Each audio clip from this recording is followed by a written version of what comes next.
ಎಲ್ಲರಿಗೂ welcome back to my YouTube channel. ಮೈಕ್ ನೀವು ಕೊಡ್ತಾ ಇದ್ದೀನಿ ಅಂತ ಅನ್ಕೋಬೇಡಿ, ನಾನು ಹಿಡ್ಕೋಬೇಕಿತ್ತು, ಸಾರಿ. ಒಂದ್ ಕೈ ಮೂವ್ಮೆಂಟ್ ಆದ್ರೆ ಇನ್ನೊಂದ್ ಕೈ ಮೂವ್ಮೆಂಟ್ ನನಗೆ ಏನಾಗ್ತಿದೆ ಅಂತಾನೆ ಗೊತ್ತಾಗಲ್ಲ ಇದು ಒಂದು. ಸೊ ಅದೆಲ್ಲ ಬಿಡಿ ಹೋಗ್ಲಿ. ಇವಾಗ ಈ ಬ್ಲಾಗ್ ಸ್ಟಾರ್ಟ್ ಮಾಡ್ತಾ ಇರೋದು ಸಂಡೇ ಬ್ಲಾಗ್. ಅಂದ್ರೆ ನಾನು ಸಂಡೇ ಏನ್ ಮಾಡ್ತೀನಿ, ನನ್ನ ಲೈಫ್ ಸಂಡೇ ಹೇಗಿರುತ್ತೆ ಅಂತ ನಿಮ್ಗೆ ತಿಳಿಸ್ಕೊಡೋಂತ ಒಂದು ಬ್ಲಾಗ್. ಸೊ ವಿಡಿಯೋ ಸ್ಟಾರ್ಟ್ ಮಾಡೋಣ. ಹೇಗಿರುತ್ತೆ ಅಂತ ನೀವೇ ಮುಂದೆ ನೋಡ್ತಾ ಹೋಗಿ. ಓಕೆ, ತಿಂಡಿ ಇನ್ನೂ ತಿಂದಿಲ್ಲ, ಅದಕ್ಕೆ ಏನು ಎಂತ ಅನ್ನೋದೇ ನಂಗೆ ಗೊತ್ತಾಗ್ತಿಲ್ಲ. ಫಸ್ಟ್ ಹೋಗಿ ತಿಂಡಿ ಮಾಡ್ಕೊಂಡು ಬರೋಣ. ನಂದು ತಿಂಡಿ ಅಂದರೆ ತಿಂಡಿಯೇ ಅಲ್ಲ, ನಂದು ತಿಂಡಿ ಅಂದರೆ ಬ್ರಂಚ್, ಅಂದರೆ ತಿಂಡಿ ಮತ್ತು ಊಟ ಎರಡು ಸೇರಿ ಮಾಡೋವಂಥದ್ದು ನಂದು ಸಂಡೇ. ನಂದು ರೊಟೀನ್ ಹಾಗೆ ಇರುತ್ತೆ. ಸೊ ತಿಂಡಿ ಊಟ ಎರಡನ್ನೂ ಒಟ್ಟಿಗೆ ಮಾಡ್ಕೊಂಡು ಬರೋಣ. ಟಿಫನ್ ಇನ್ನೂ ರೆಡಿ ಇರಲಿಲ್ಲ, ಹಾಗಾಗಿ ಫ್ರೆಶ್ ಅಪ್ ಆಗಿ ಸ್ವಲ್ಪ ಪೂಜೆ ಮಾಡೋಣ ಅಂತ ಹೇಳಿ ಪೂಜೆ ಮಾಡಕ್ಕೆ ಕೂತ್ಕೊಂಡೆ. ನನ್ನ ಪೂಜೆನೂ ಕಂಪ್ಲೀಟ್ ಆಯಿತು, ಹಾಗೆ ಟಿಫನ್ನೂ ರೆಡಿ ಆಯಿತು. ಸೊ ಹಾಗಾಗಿ ನಾನು ಟಿಫನ್ ಮಾಡ್ತಾ ಹಾಗೆ ಫ್ಯಾಮಿಲಿ ಎಲ್ಲ ಕೂತ್ಕೊಂಡು ಮಾತಾಡುವಾಗ ಮೂವಿಗೆ ಹೋಗೋಣ ಅಂತ ಹಾಗೆ ಸಡನ್ನಾಗಿ ನನ್ನ ತಂಗಿ ಹೇಳಿದ್ಲು. ಸೊ ಯಾವ ಮೂವಿ ಇದೆ ಏನು ಅಂತ ಎಲ್ಲ ಚೆಕ್ ಮಾಡುವಾಗ ಕುಬೇರ ಮೂವಿ ಇತ್ತು. ಸೊ ಟ್ರೇಲರ್ ಎಲ್ಲ ನೋಡಿದ್ವಿ, ತುಂಬಾ ಇಂಟ್ರೆಸ್ಟಿಂಗ್ ಅನಿಸ್ತು, ತುಂಬಾ ಇಷ್ಟ ಆಯಿತು. ಸೊ ಹಾಗಾಗಿ ಬೇಗ ರೆಡಿಯಾಗಿ 3:40 ಶೋಗೆ ಹೊರಟ್ವಿ, ಆಫ್ಟರ್ನೂನ್ ಶೋಗೆ. ಬರೀ 3 ಮಿನಿಟ್ಸ್ ಮಾತ್ರ ಇದ್ದಿದ್ರಿಂದ ಬೇಗನೆ ಹೊರಟ್ವಿ. ನಾವು ಹೋಗಿದ ತಕ್ಷಣನೇ ಆ್ಯಕ್ಚುಲಿ ಮೂವಿ ಸ್ಟಾರ್ಟ್ ಆಯಿತು. Thank god. ಅರ್ಧ ಮೂವಿ ಸ್ಟಾರ್ಟ್ ಆದಮೇಲೆ ನಾವು ಹೋಗಲಿಲ್ಲ, ಅದೇ ಒಂದು ಸಮಾಧಾನ. ಮೂವಿ ಮಾತ್ರ ನಾವು ಸಿಕ್ಕಾಪಟ್ಟೆ ಎಂಜಾಯ್ ಮಾಡಿದ್ವಿ. ನೀವು ಎಲ್ಲರೂ ಆ ಮೂವಿನ ನೋಡಿ, ತುಂಬಾ ಚೆನ್ನಾಗಿದೆ. ಫ್ಯಾಮಿಲಿ ಎಲ್ಲ ಕುತ್ಕೊಂಡು ನೋಡೋವಂಥ ಮೂವಿ.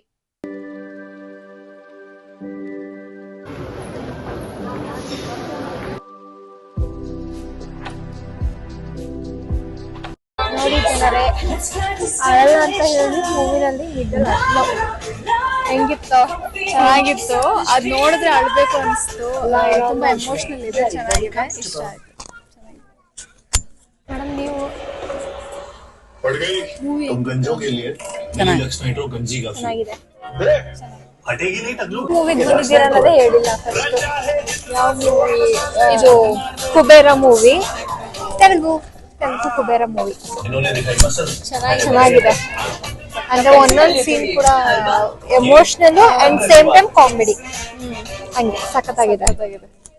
ಅದು ಅನ್ಫಾರ್ಚುನೇಟ್ ಆಗಿ ಬಂದಿದ್ದು, ಬಟ್ ತುಂಬಾ ಚೆನ್ನಾಗಿರೋ ಮೂವಿಗೆ ಬಂದಿದ್ದೀವಿ. ಲಾಸ್ಟ್ ಮೂಮೆಂಟ್ ಅಲ್ಲಿ ನೋಡ್ಕೊಂಡು ಬಟ್ ಚೆನ್ನಾಗಿದೆ. ನೀವೇನ್ ಹೇಳ್ತೀರಾ?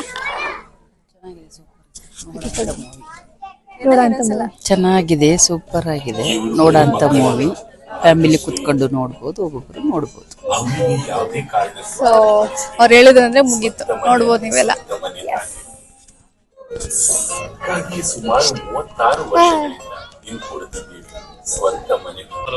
ಸೊ ನನಗೂ ಈ ಮೂವಿ ತುಂಬಾ ಚೆನ್ನಾಗಿ ಅನಿಸ್ತು. ಲೈಟ್ ಆಗಿ ಬಂತು ಅಂಡ್ ಸೇಮ್ ಟೈಮ್ ಮತ್ತೆ ಕಾಮಿಡಿ ಸ್ಟಾರ್ಟ್ ಆಗಿದ್ಮೇಲೆ ಆಮೇಲೆ ಓಕೆ ಅನಿಸ್ತು.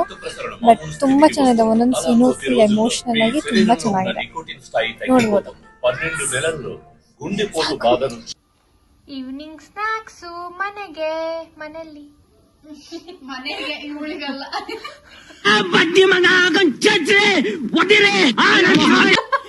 ಮನೇಲಿ ನನ್ಗೆ ಅಂಡ್ ಅದ್ ನಮ್ಮಮ್ಮ ಟೀ. ಅವಳಿಗೆ ನಿಜ ಏನ್ ಹೇಳೋಕೆ ಗೊತ್ತಾಗ್ತಿಲ್ಲ, ಏನೇನೋ ಹೇಳ್ತಾಳೆ. ಇದೇನು ಇದು ಟೀ, ಇದು ಎಲ್ಲಾರ್ಗು ಗೊತ್ತು, ಇದು ಟೀ ಅಂತ, ಓಕೆನಾ?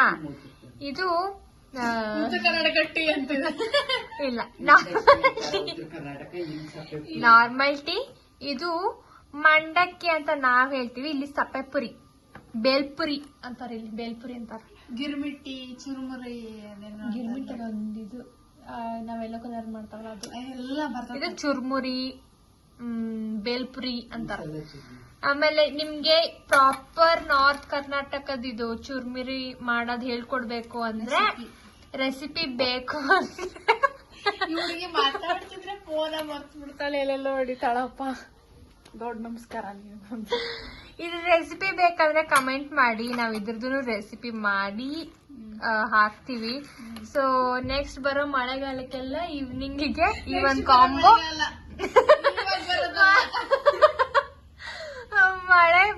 ಮಳೆ ಬರುತ್ತಲ್ಲ, ನೆಕ್ಸ್ಟ್ ಬರೋ ಮಳೆಗಾಲದಲ್ಲಿ, ಇವಾಗಿಂದಲ್ಲ. ಹಾ. ಸೊ ಹಂಗೆ ಅದಕ್ಕೆ ಕಾಂಬಿನೇಷನ್ ಅದಕ್ಕೆ ಕಾಂಬಿನೇಷನ್ ಕರೆಕ್ಟ್ ಆಗಿರುತ್ತೆ. ಅಂದ್ರೆ ಈ ಮಳೆಗಾಲದಲ್ಲಿ ಇದು ತಿನ್ನೋದಕ್ಕೆ ಕಾಂಬಿನೇಷನ್ ಚೆನ್ನಾಗಿರುತ್ತೆ ಅಂತ ಅವಳು ಹೇಳಕ್ ಹೊರಟಿದ್ದು. ಅದು ಬೇಗ ಬೇಗ ಚೆನ್ನಾಗಿ ಏನೇನೋ ಹೇಳ್ಬೇಕಂತ ಕ್ಯಾಲ್ಕುಲೇಟಿಂಗ್ ಆಗಿ ಮಾಡಕ್ ಹೋಗ್ತೀನಿ, ಅದೇನೋ ಏನೇನೋ ಬಂದ್ಬಿಡುತ್ತೆ. ಅದನ್ನು ಹೇಳಕ್ ಬರಲ್ಲ ಅವಳಿಗೆ. ಅವಳು 3 ತಿಂಗಳಿಗೆ ಹುಟ್ಟಿದಾಳೆ. Okay, let's eat and drink. Bye. ಇವಾಗ ನಮ್ಮಮ್ಮ ಡ್ರೈ ಫ್ರೂಟ್ಸ್ ಲಡ್ಡು ಮಾಡ್ತಾ ಇದ್ದಾರೆ. ಅದ್ರ ಪ್ರಾಸೆಸ್ನ ತೋರಿಸ್ತೀನಿ. ಆಲ್ರೆಡಿ ಹಾಫ್ ಮಾಡಿ ಇಟ್ಕೊಂಡಿದ್ದಾರೆ, ಹಾಫ್ನ ತೋರಿಸ್ತೀನಿ. ಸೊ ಇವಾಗ ಬೆಲ್ಲ ಕುಟ್ತಾ ಇದ್ದಾರೆ. ಸಿಸ್ಟರು ಈಗ ಜೀರಾ ರೈಸ್ ಮಾಡೋದಕ್ಕೆ ಎಲ್ಲ ರೆಡಿ ಮಾಡ್ಕೊಳ್ತಾ ಅವ್ರೆ. ಅಮ್ಮ ಉಂಡಿ ಕಟ್ಟಕ್ಕೆ ಇದು ರೆಡಿ ಮಾಡ್ಕೊಳ್ತಾ ಅವ್ರೆ. ನಾನು ವಿಡಿಯೋ ಮಾಡ್ತಾ ಇದ್ದೀನಿ. ಇಲ್ಲ, ನಾನು ಡಬ್ಬಿ ತಂಬ ಪಾತ್ರೆ ತಗೋಬೇಕು. ಎಷ್ಟು ಹಾಕ್ಲಿ ನೀರು ನೋಡು. ಅಷ್ಟು ಹಾಕೆ ನೀರ ಬಿಡಂಗಿಲ್ಲ, ಅಲ್ಲ ನೀರ ಬಿಡಂಗಿಲ್ಲ. ಹಾಕೆ ಹಾಕು, ಆಮೇಲೆ ನೀರ್ ಹಾಕು. ಅದಿಷ್ಟು ಅದು ತೊಂದರದ ಒಂದಿಷ್ಟು ತಂದ ಅದು ಇದು ಗೊತ್ತಾಗಂಗಿಲ್ಲ. ಹಂಗ ಹಿಂಗ ಹಂಗ ಅದ ಹಂಗ ದಬಕ್ನ ಸುರಿದಲ್ಲ, ಸುರಿದ್ರೆ ಹಂಗ ತೊಂದರದ ಒಂದಿಷ್ಟು ತಂದ ಅದಕ್ಕೆ ಸಾಕು. ಇದು ಹಾಫ್ ಕೆಜಿ ಬೆಲ್ಲ. ಹಾಫ್ ಕೆಜಿ ಬೆಲ್ಲಕ್ಕೆ 1 ಟೀ ಕಪ್ ನಷ್ಟು ನೀರ್ ಹಾಕ್ಬೇಕು. ನೀರ್ ಹಾಕಿ ಇವಾಗ ಇದನ್ನ ಕುದಿಸಿ ಪಾನಕ ತರ ರೆಡಿ ಮಾಡ್ಕೋಬೇಕು. ಅದಾದ್ಮೇಲೆ ನೆಕ್ಸ್ಟ್ ಪ್ರೊಸೆಸ್ಗೆ ಹೋಗೋಣ. ಇವಾಗ ಪಾನಕ ಮಾಡಕ್ ಇಟ್ಟಿದೀವಿ, ಅಂದ್ರೆ ಮೀಡಿಯಂ ಫ್ಲೇಮ್ ಅಲ್ಲಿ ಇಟ್ಟಿದೀನಿ. ಇದು ಎಲ್ಲ ಕರಗ್ಬೇಕು. ಕರ್ಗಿದ್ಮೇಲೆ ಹೇಳ್ತೀನಿ ಏನ್ ಮಾಡ್ಬೇಕಂತ. ಸೊ ಈ ಮಿಕ್ಸ್ಚರ್ ಏನು ಅಂತ ಅಂದ್ರೆ ಇದರಲ್ಲಿ ಕೊಬ್ಬರಿ, ಡೇಟ್ಸು, ಆಮೇಲೆ ಎಲ್ಲಾ ತರ ಡ್ರೈ ಫ್ರೂಟ್ಸ್ ಇದೆ. ಅಂದ್ರೆ ಗೋಡಂಬಿ, ಬಾದಾಮಿ, ಪಿಸ್ತಾ, ವಾಲ್ನಟ್ಟು, ಎಲ್ಲಾ ಡ್ರೈ ಫ್ರೂಟ್ಸ್ ಮಿಕ್ಸ್ ಇದೆ. ಅದನ್ನ ಇವಾಗ ಬೆಲ್ಲ ಪಾನಕ ಮಾಡ್ಕೊಂಡಿದ್ವಲ್ಲ ಅದ್ರಲ್ಲಿ ಮಿಕ್ಸ್ ಮಾಡ್ಕೊಳ್ತಾ ಇದೀವಿ. ಇವಾಗ ಮಿಕ್ಸ್ ಮಾಡಿ ಲಾಡು ಕಟ್ಟಿದ್ರೆ ಈ ಒಂದು recipe finish, ready to eat. Bar ಅಂತ ಎಲ್ಲ ಹೊರಗಡೆ ತಗೊಳ್ತಿರಲ್ಲ, ಅದನ್ನ ಮನೆಯಲ್ಲಿನೇ ಮಾಡ್ಬೋದು. ನೋಡಿ ಎಷ್ಟು ಜ್ಯೂಸಿ ಸ್ವೀಟಿ, ಕೆಮಿಕಲ್ ಇಲ್ದಂಗ ಹೆಲ್ತ್ ಒಳ್ಳೆಯದು, ಸೈಡ್ ಎಫೆಕ್ಟ್ ಆಗಲ್ದಂಗೆ ಒಳ್ಳೇದು. ಇಷ್ಟೇ ಗೈಸ್ ಉಂಡೆ ಮಾಡೋದು. ಇದಕ್ಕೆ ಬೆಲ್ಲ ಹಾಕಿರ್ತೀವಲ್ವಾ, ಕಬ್ಬಿಣದ ಅಂಶನು ಇರುತ್ತೆ. ಹಂಗಾಗಿ ಅದರಿಂದ ಐರನ್ ಕಂಟೆಂಟ್ಸ್, ಅದು ಶುಗರ್ ಇದ್ದರೂ ಕೂಡ ಅದನ್ನ ಹೆಲ್ತ್ ಏನ್ ತೊಂದರೆ ಇಲ್ಲ, ತಿನ್ಬೋದು ಆರಾಮಾಗಿ. ಶುಗರ್ ಇದ್ದರೂ ತಿನ್ಬೋದಾ? ಶುಗರ್ ಇದ್ದರೂ ಕೂಡ ತಿನ್ಬೋದು, ಏನ್ ತೊಂದರೆ ಇಲ್ಲ. ನೋಡಿ ಎಷ್ಟೊಂದು ಹೆಲ್ತ್ ಬೆನಿಫಿಟ್ಸ್ ಇರುತ್ತೆ ಮನೇಲಿ ಮಾಡ್ಕೊಳ್ಳೋ ಅಡಿಗೆಗಳಲ್ಲಿ. ಸುಮ್ನೆ ಹೊರಗಡೆನು ಎಲ್ಲ ತಗೊಂಡು ಹೆಲ್ತ್ ಹಾಳು ಮಾಡ್ಕೋಬೇಡಿ. ಈ ತರ ಎಲ್ಲ ರೆಸಿಪೀಸ್ ಮಾಡ್ಕೊಂಡು ತಿಂದ್ರೆ ಮನೇಲಿ ತುಂಬಾ ಹೆಲ್ತಿಯಾಗಿ ಇರುತ್ತೆ. ಈಗ ಹೊರಗಡೆ ತಿನ್ನೋದ್ರಿಂದ ಹೆಲ್ತ್ ತುಂಬಾ ಹಾಳಾಗುತ್ತೆ. ಕೆಮಿಕಲ್ ಯೂಸ್ ಮಾಡಿರ್ತಾರೆ, ಚೆನ್ನಾಗಿ ಮಾಡಿರಲ್ಲ. ಈಗ ಏನಾಗುತ್ತೆ, ಅದರಿಂದ ಹಾರ್ಟ್ ಅಟ್ಯಾಕ್ ತುಂಬಾ ಆಗ್ತಿದೆ ಅಂತ ದಿನ ನ್ಯೂಸ್ ಅಲ್ಲಿ ಕೇಳ್ತಿದ್ದೀರಾ. ಆದ್ರೆ ಮನೆಯಲ್ಲೇ ಪ್ರಿಪೇರ್ ಮಾಡ್ಕೊಂಡು ತಿಂದ್ರೆ ಅದು ಚೆನ್ನಾಗಿರುತ್ತೆ, ಹೆಲ್ತ್ ಕೂಡ ಚೆನ್ನಾಗಿರುತ್ತೆ, ಯಾವುದು ಪ್ರಾಬ್ಲಮ್ ಇರೋದಿಲ್ಲ. ಹೆಲ್ತನ್ನು ಚೆನ್ನಾಗಿ ಇಟ್ಕೋಬಹುದು, ನೀವು ಆರೋಗ್ಯವಾಗಿರ್ಬೋದು. ನಮ್ಮಮ್ಮ ಸ್ವಲ್ಪ ಹಂಗೆ ಇಷ್ಟೇ ಅದು ಉಂಡೆ ಮಾಡ್ಕೊಳ್ಳೋದು. ಉಂಡೆ ಮಾಡಿ ನೀವು ಹೆಂಗ್ ಮುದ್ದೆ ಉಂಡೆ ಮಾಡ್ತಿರಲ್ಲ ಅದೇ ತರ ಸೇಮ್ ಟು ಸೇಮ್. ಮತ್ತೆ ಗಾಯ್ಸ್ ಹೊರಗಡೆ ಸಿಗೋ, ಈಗ ಹೊರಗಡೆನೂ ಈ ತರ ಲಾಡುಗಳೆಲ್ಲ ಸಿಗುತ್ತೆ, ಇಲ್ಲ ಅಂತ ಅಲ್ಲ.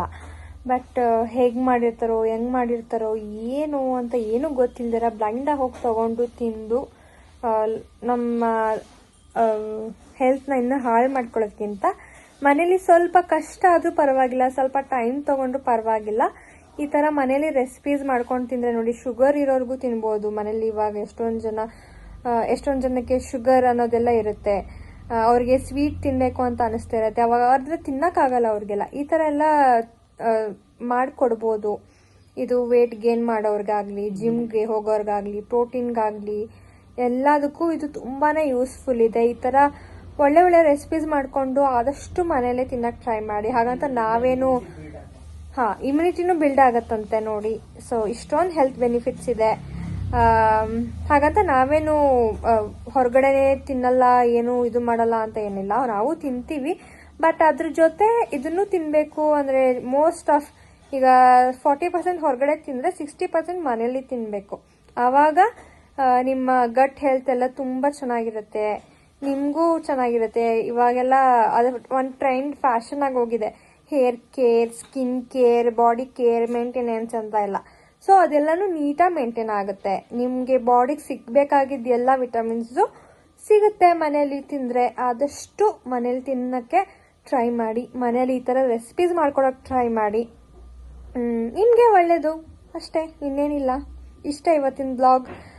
ಐ ಹೋಪ್ ಈ ಒಂದು ರೆಸಿಪಿ ಮೂಲಕ ನಿಮಗೆ ಒಂದು ಒಳ್ಳೆ ಹೆಲ್ತ್ ಬೆನಿಫಿಟ್ ಇರೋವಂಥ ಒಂದು ರೆಸಿಪಿ ಸಿಕ್ತು ಅಂತ ನಾನು ಅನ್ಕೊತೀನಿ. ಇದೇ ಥರ ಇಂಟ್ರೆಸ್ಟಿಂಗ್ ರೆಸಿಪೀಸ್ ಬೇಕು ಅಂತ ಅಂದರೆ ಕಮೆಂಟ್ ಮಾಡಿ ಯಾವ ಥರ ರೆಸಿಪಿ ಬೇಕು ಅಂತ, ಅದನ್ನು ಕೂಡ ನಾವು ಶೇರ್ ಮಾಡ್ತೀವಿ. ಆ್ಯಂಡ್ ಲಾಸ್ಟಲ್ಲಿ ನಾನು ಅವಾಗಲೇ ಚುರುಮುರಿದು ತೋರಿಸಿದ್ದೆ, ಒಂದು ಈ ಥರ ಚುರುಮುರಿ ಬೇಕಂದ್ರೆ ಕಮೆಂಟ್ ಮಾಡಿ ಅಂತ. ಸೊ ಅದು ರೆಸಿಪಿ ಬೇಕಾದರೂ ಕಮೆಂಟ್ ಮಾಡಿ. ಮನೇಲಿ ಈಸಿ ಸ್ನ್ಯಾಕ್ ಮಾಡ್ಕೊಂಡು ತಿನ್ನೋದು ಹೇಗೆ ಅನ್ನೋದನ್ನೆಲ್ಲ ನಾನು ಹೇಳ್ತೀನಿ, ಶೇರ್ ಮಾಡ್ತೀನಿ. ಸೊ ಇಷ್ಟು ನನ್ನ ಸಂಡೇ ಬ್ಲಾಗ್ ಆಗಿತ್ತು. ಅಂದರೆ ಇವತ್ತು ಸಿನಿಮಾ ಎಲ್ಲ ಹೋದ್ವಿ. ಸೊ ಅಲ್ಲೇ ಒಂದು 3-4 hour ಎಲ್ಲ ಅಲ್ಲೇ ಹೋಗಿದ್ರಿಂದ ನಾನು ಹೋಲ್ ಸಂಡೇನ ನಾನೇನು ಕವರ್ ಮಾಡೋಕ್ಕಾಗಿಲ್ಲ. ಬಿಕಾಸ್ ಮಾರ್ನಿಂಗ್ ಎದ್ದ ತಕ್ಷಣ ನಾರ್ಮಲಿ ಮಾರ್ನಿಂಗ್ ರುಟೀನ್, ಮನೆ ಕ್ಲೀನಿಂಗ್ ಅದು ಇದು ಅಂತ ಎಲ್ಲ ಇದ್ದೇ ಇರುತ್ತೆ. ಸೊ ಅದೆಲ್ಲ ಮುಗಿಸ್ಕೊಂಡು ಅಲ್ಲಿ ಹೋಗಿ ಬಂದು ಇವಾಗ ಈ ಒಂದು ರೆಸಿಪಿ ಮಾಡಿಕೊಂಡು ಇನ್ನೇನು ಊಟನೂ ರೆಡಿ ಆಯಿತು. ಊಟ ಮಾಡಿಕೊಂಡು ನಾಳೆ ನಾನು ವಾಕಿಗೆ ನಾನು ರೆಡಿ ಆಗ್ತೀನಿ. ಸೊ ನೀವು ಎಲ್ಲರೂ ನಿಮ್ಮ ಸಂಡೇನ ಚೆನ್ನಾಗಿ ಎಂಜಾಯ್ ಮಾಡಿದ್ದೀರಾ ಅಂತ ಅಂದ್ಕೊತೀನಿ. ಅಷ್ಟೇ ಇವತ್ತಿನ ಬ್ಲಾಗ್. ನನ್ನ ಸಿಂಪಲ್ ಸಂಡೇ, ಶಾರ್ಟ್ ಸಂಡೇ ಹೇಗೋಯ್ತು ಅಂತ ನನಗೆ ಗೊತ್ತಾಗಿಲ್ಲ. ನಾಳೆ ಮಂಡೇ, ನನಗಂತೂ ಮಂಡೇ ಬಂದರೆ ವಾಕಿಗೆ ಹೋಗೋ ಅಷ್ಟು ಮೈಂಡೇ ಇರಲ್ಲ. ಯಾಕಾದರೂ ಮಂಡೇ ಬರುತ್ತೋ ಅಂತ ಅನಿಸುತ್ತೆ. ಬಟ್ ಸ್ಟಿಲ್ ನಾನು ಹೋಗಲೇಬೇಕು. ಸೊ ಇಷ್ಟ ಇವತ್ತಿನ ಬ್ಲಾಗ್. ಈ ಥರ ಒಳ್ಳೆ ಇದು ಸಂಡೇ ವಿಡಿಯೋ ಸೀರೀಸ್ 1 ಅಂತ ನಾನು ಹಾಕ್ತೀನಿ. ನೆಕ್ಸ್ಟ್ ಸಂಡೇ ಸೀರೀಸ್ 2 ಬರುತ್ತೆ. ಎಲ್ಲರೂ ವೇಟ್ ಮಾಡ್ತಾರಿ. ನನ್ನ ಒಂದು ವಿಡಿಯೋಕ್ಕೆ ಲೈಕ್, ಶೇರ್, ಸಬ್ಸ್ಕ್ರೈಬ್ ಮಾಡ್ತಾರಿ. ಹೀಗೆ ನನ್ನ ಚಾನಲ್ನ ಸಪೋರ್ಟ್ ಮಾಡ್ತಾರಿ. Thank you all. ಬಾಯ್.